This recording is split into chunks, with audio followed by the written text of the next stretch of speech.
周武王討伐商紂成功，代替商紂成為天子。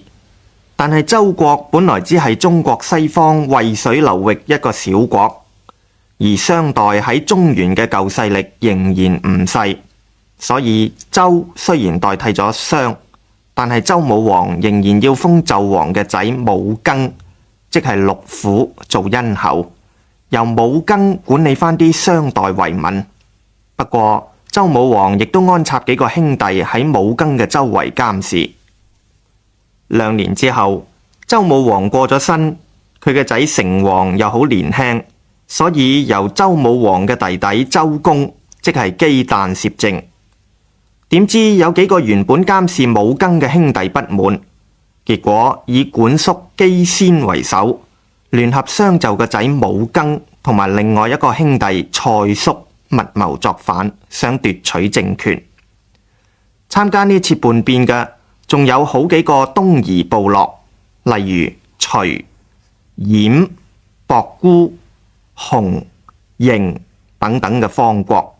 方國即係相當於諸侯咁上下嘅小國，都乘機作亂。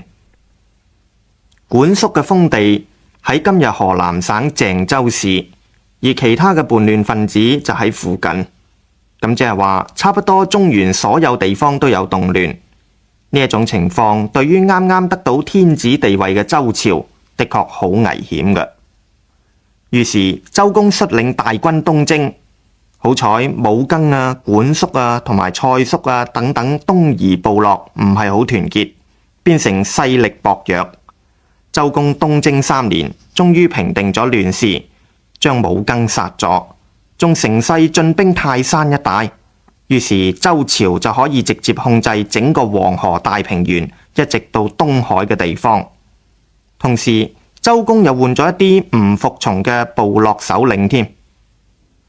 喺亂事平定之後，周公翻去國都顥京，即係而家陝西嘅西安附近，向周成王報告啦。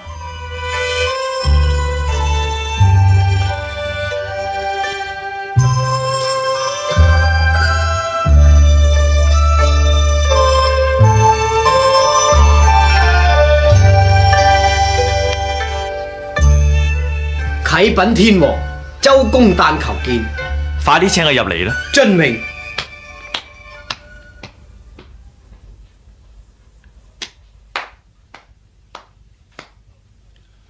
微臣周公旦叩見天王。叔父免禮，你東征3年，太辛苦啦。微臣託上天之靈，祖宗庇佑，先至可以平定到佢哋啫。叔父唔使謙讓。係呢？你點處置啲叛亂者呢？微臣同太師呂尚、太保趙公息同各位大臣皇族商議過，武庚雖然死咗，但係佢嘅國土唔可以再由子孫承繼。我哋建議封康叔於殷墟，治理殷為民。管叔罪大不赦，應該處死。至於蔡叔之子，可以承繼爵位，其餘貶斥削地，從輕發落。好，我擇一個吉日向宗廟稟告啦。係啦，叔父，我哋以後又點樣防範東方諸侯嘅動亂呢？臣訂立咗一套禮法，可以約束諸侯，等佢哋循規矩守禮制。日後如有違犯者，以公義責備佢哋，唔使勞師動眾。叔父，你嘅禮法係點嘅呢？所謂禮法，就係話天子係順從上天嘅公義，替天下諸侯主持公道，保障大家和睦共存，謹守禮法。假如有諸侯破壞者，侵害其他諸侯，擾亂秩序，天子率領天下諸侯懲罰佢哋。咁叔父方才所講嘅禮法係點樣嘅呢？我哋周人既然成為天子，咁普天之下莫非黃土，率土之濱莫非皇臣。天下諸侯都要受朝廷冊命，由朝廷進行封拜儀式，得到文告信物，然後先至有權治理佢嘅人民。所有諸侯都要遵守朝廷禮法，否則朝廷公布天下，奪回冊命，不肯交還者，天下諸侯共同征討。咁有資格封拜為諸侯者，一係皇室宗親，一係有功者，一係古聖賢之後裔。諸侯各有爵位，由天子頒賜食入啊。咁朝廷又點樣確保咁多諸侯個個都守禮法呢？其實夏殷以來，諸侯已經向朝廷宣誓服命，但係夏殷兩代未有齊一嘅制度，使天下諸侯共同遵守，又未有完善嘅禮法，天子好容易以一己嘅喜惡破壞咗公義，令到諸侯離心，要勞師動眾，最後至於崩潰。假如朝廷確立禮法制度，貫徹遵守，天下諸侯當然唔敢違反啦。係，叔父覺得有道理。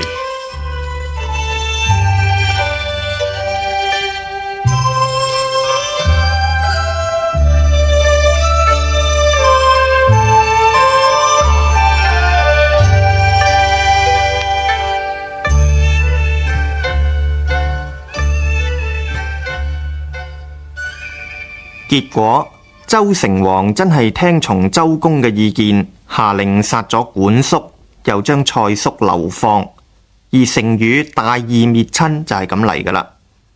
至於周公訂立嘅禮法，就係後世所謂嘅封建制度。封建制度係周代為咗約束當時散佈喺中原同埋邊區嘅千百個諸侯國而訂立嘅一套禮法。呢啲諸侯國大部分都歷史悠久，喺武王伐紂之後，雖然歸附周朝，但係仍然各自為政，隨時都可能背叛或者有爭執發生嘅。周公東征之後制定禮法，例如諸侯有爵位等級之分，又限制軍隊數目。周天子又會替啲諸侯選派大臣，稱為命卿。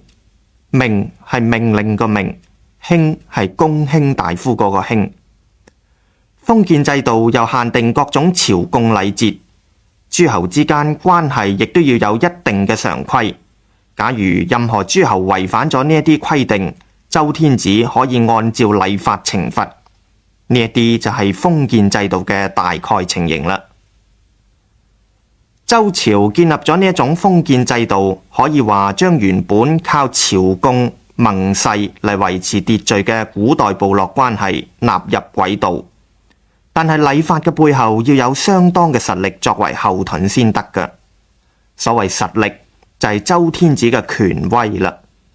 而家不如聽下周公同另外一位大臣邵公式，亦都有人讀做趙公式嘅，談論周天子權威嘅情況。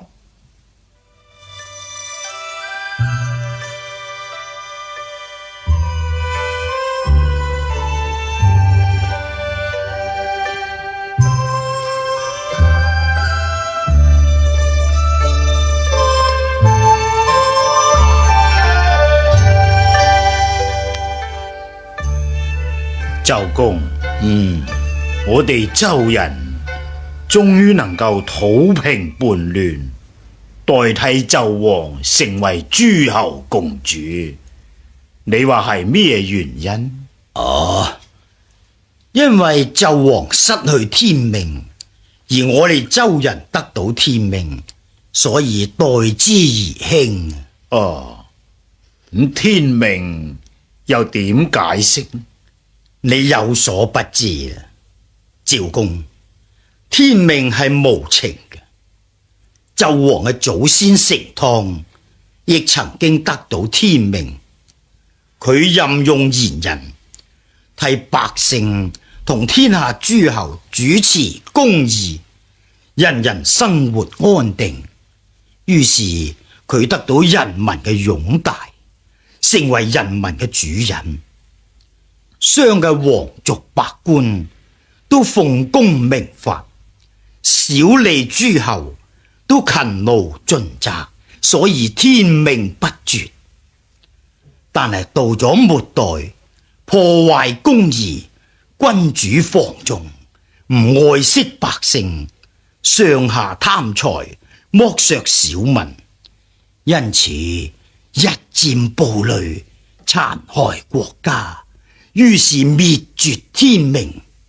上天就另外選我哋周文王做人民之王啦。啊，據你所講，我哋周朝之所以興起，就係因為文王能夠替百姓主持公道，任用賢人啦噃。冇錯，其實成為天子就係由於百姓愛戴啫。咁假如我哋嘅子孫日後唔能夠順天治民，壓絕祖先功烈嘅，咁就會喪失天命，不祥之事馬上降臨。哦，我哋要諸侯信服，只能夠光照天下。要諸侯信服，就要能夠秉公合禮。天子之所以成為天子，就係靠咁樣啦。不過，我哋點樣令遠方嘅諸侯遵守禮範呢？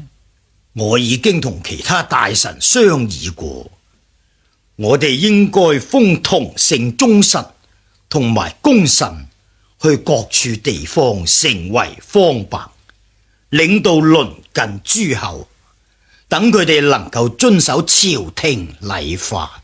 咁又點樣封？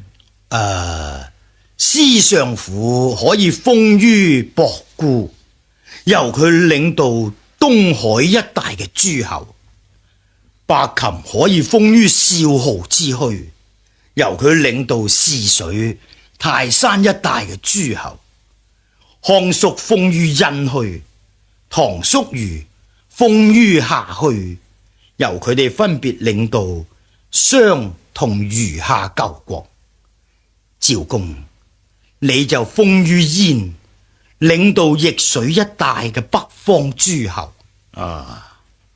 蔡仲喺淮北，隨後喺江漢之間，等呢啲周室宗親能夠將教化帶去各地，仲可以保衛朝廷添。呢個做法相當周密。不過殷商嘅遺民又點樣處理呢？我哋可以將殷商遺民分散去各國，由各國諸侯治理，封微子啟於商丘，由佢承繼殷代祖宗嘅祭祀。我哋又可以將一啲比較頑強嘅殷商部落遷移去洛水啊。係啦，洛水嘅北岸洛邑就快建築完成，可以安置殷商遺民啊。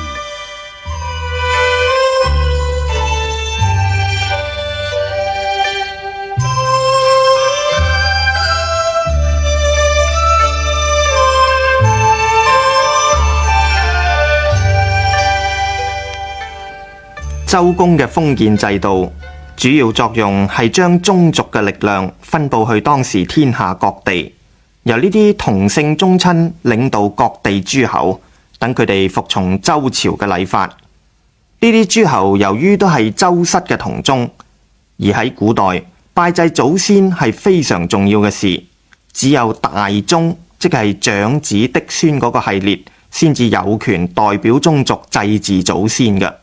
而周天子就係大宗，所以所有同姓嘅諸侯都會聽佢嘅命令。呢啲係宗法制度嘅基礎，而宗法制度就可以將分封咗去各地嘅同姓諸侯聯繫起嚟。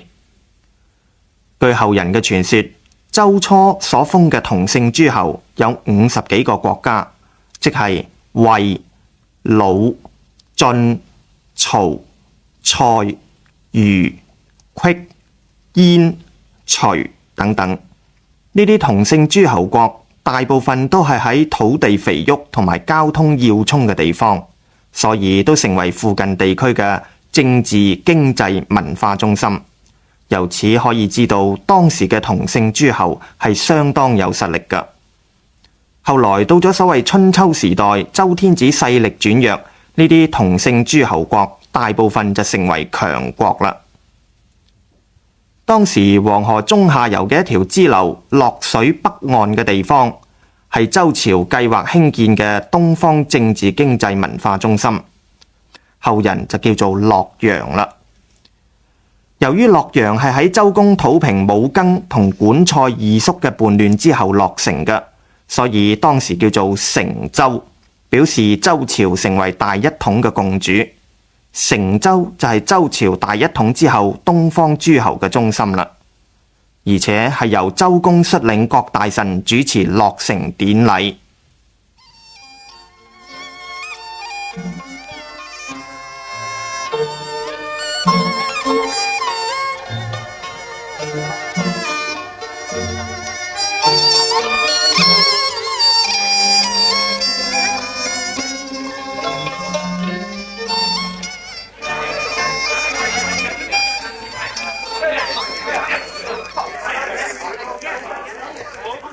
各位諸侯軍長、殷國嘅市民，我代表天皇向各位講說話。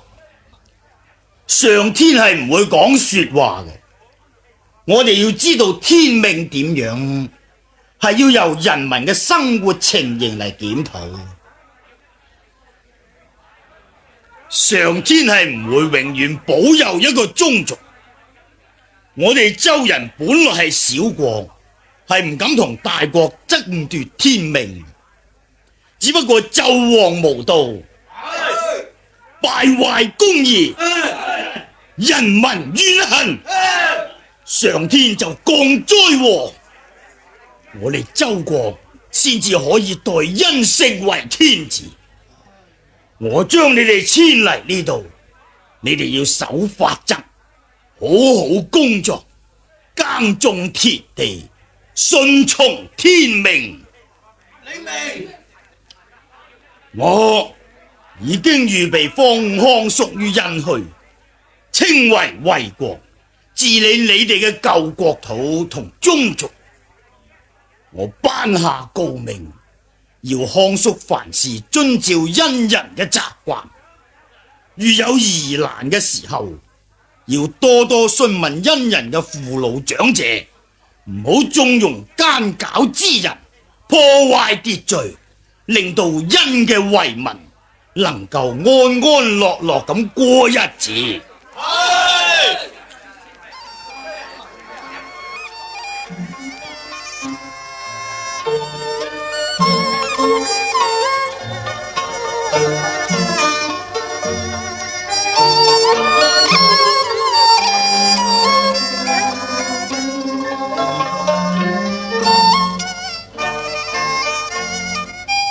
周朝嘅規模喺周公主持政務呢一段時期逐步建立起嚟。由於制度逐漸確立，周代已經唔同以前，天子再唔係部落嘅共主咁簡單，而係進入天下大一統嘅時代，亦都即係話以封建制度做基礎嘅封建諸侯國大一統。但係各個諸侯國嘅內政仍然由各國國君體察當地嘅情形，因地制宜嘅，所以每個諸侯國嘅施政方針同埋行政制度都未必一樣。根據史書記載，齊國係司上府，即係姜太公嘅封國；而魯國係周公嘅大仔伯禽嘅封國。齊國同魯國好接近，只係隔咗一個唔算太大嘅泰山山區，但係兩國嘅政策就有好大嘅分別。喺呂尚同伯禽受封3年之後，佢哋一齊返回朝廷，向周公復命報告情況。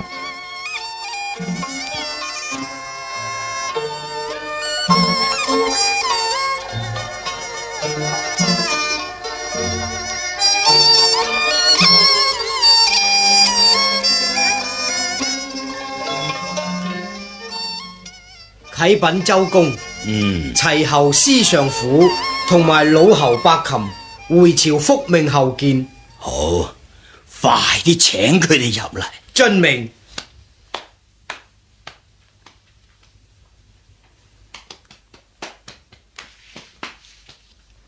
齊侯司上府參見周公。魯侯伯禽參見父親。免禮。